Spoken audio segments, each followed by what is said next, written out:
And they now are preaching to you that it did work and that we need additional stimulus packages. Oh, the deception. Oh my goodness. And please God, don't let anyone tell Obama what number comes after $1 trillion, or we'll be heading that direction. Friends, the president is now telling us that we're not thinking straight because of all the fear and frustration that Americans have. He claims facts, science, and arguments aren't winning the day because we're not thinking straight, quote unquote. Well, you know, Mr. President, you got it right on one point there. We are afraid, knowing that your economic policies are driving us off a cliff, and knowing that your fundamental transformation of America is turning into a nightmare. This is not the America that the rest of the people want. This is not the America that patriots fought and died for and are still dying for today. This is not the America that Floridians fight for, to protect, to persevere through every day. Yes, we are frustrated because there is no fact or science or sound argument behind the Obama-Pelosi-Reid arguments, behind their policies for our economy. Now, he admits now, our president, that he knew all along that now there was no such thing as a shovel-ready project.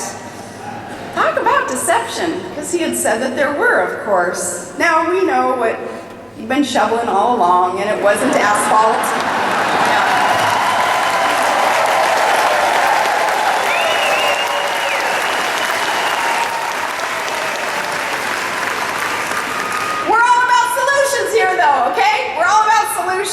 And here are a couple of things that we can do to get us back on the right track.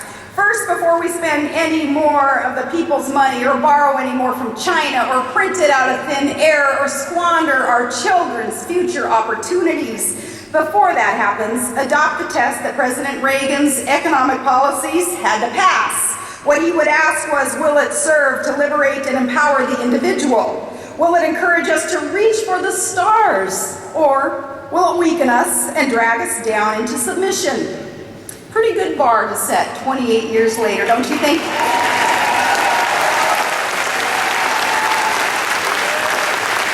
Again, we're not asking for much.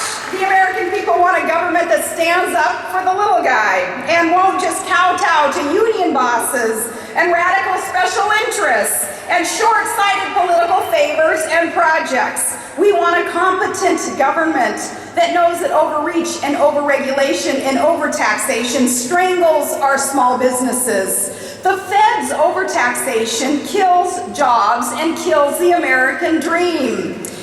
They're forcing Americans to outsource jobs and opportunities to foreign countries. It is the left's policies that are forcing our businesses to look elsewhere to conduct business. We want a healthcare reform system that's based on common sense. It's not asking for much. We want common sense in healthcare, not wholesale government takeover of what was the best healthcare system in the entire world.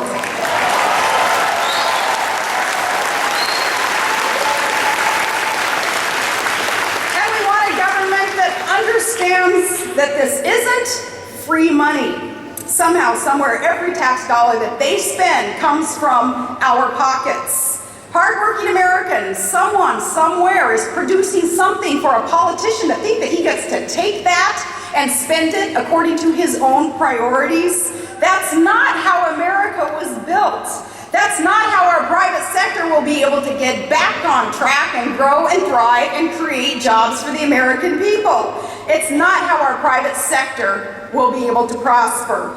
Obviously, you should be able to keep more of what you earn and produce so that you can reinvest in your own businesses and elsewhere according to your priorities. That's how you're able to hire more people, create more jobs. It really isn't that difficult. November 2nd can be a new day where that common sense can start to be applied again. November 2nd, a new way forward with common sense, which granted is an endangered species in Washington today. But if we take this back, if we turn it around, And if we elect those people with that common sense and with an understanding of how to run a business, how to balance a budget, how to make payroll, I kind of wish a prerequisite for anybody running for office was you had to, if not owned a business, at least worked in the private sector to understand a little bit how the rest of us work.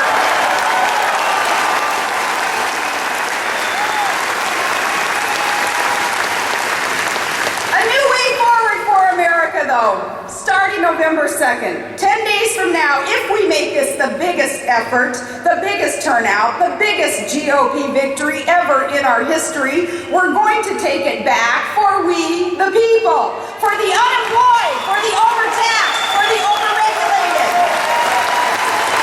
See, there are no second chances in elections. There are no second chances here, and come November 3rd, I do want to be able to wake up. I want all of us to be able to wake up and say, yes, we did all that we could. We put forth that great effort to do all that we could to support these campaigns, to elect those candidates locally, statewide, and on a federal level, to put government back on the side of the people. I want to be able to look in the mirror and say, yes, we worked hard to stop the liberals' big government, big spending, big tax, pessimistic agenda. And I know all of you have done so much already, but you can't slow down now. Now really is when you have to dig in. And I know that you've already been so tenacious and sacrificial in doing all that you can to help candidates, but please just keep that up. You've been working hard, making great sacrifices. We need even more, though, in these next 10 days.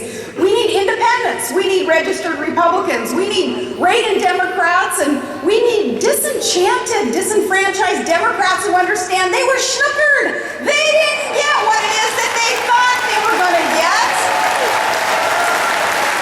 All united together, standing together all across America, from Alaska to Florida, stepping up to the plate, digging deep, getting out the vote, getting behind Victory 2010.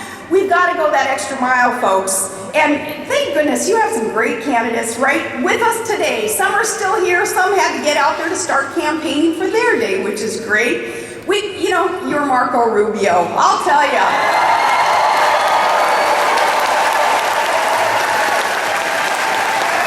Hearing Marco Rubio, I'm thinking when we consider this revolution where it's been proven now in this last year that really anything is possible in these campaigns, where Marco Rubio started and kind of taking on the establishment and mavericky, going rogue, doing it. And I look at him and I think, he kind of started a whole bunch of this stuff. So very, very proud and encouraged by Marco. And then you've got Dennis Ross.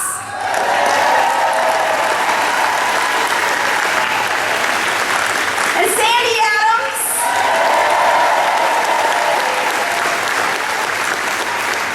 Sandy, when I saw one of your very patriotic posters too, I thought, okay, it reminds me of a poster that I saw recently with Samuel Adams' name on it. And my son has a t-shirt that says, I'm thinking Sam Adams, I'm not drinking Sam Adams. So Sandy, and Adam Putnam.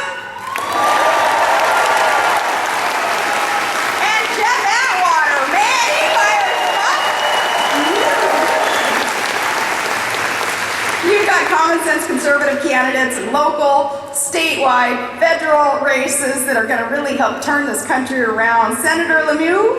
Good. They are willing to put it all on the line for you. Are you going to be there for them? I want to do a shout out to AG Bill McCollum too. I'll tell you.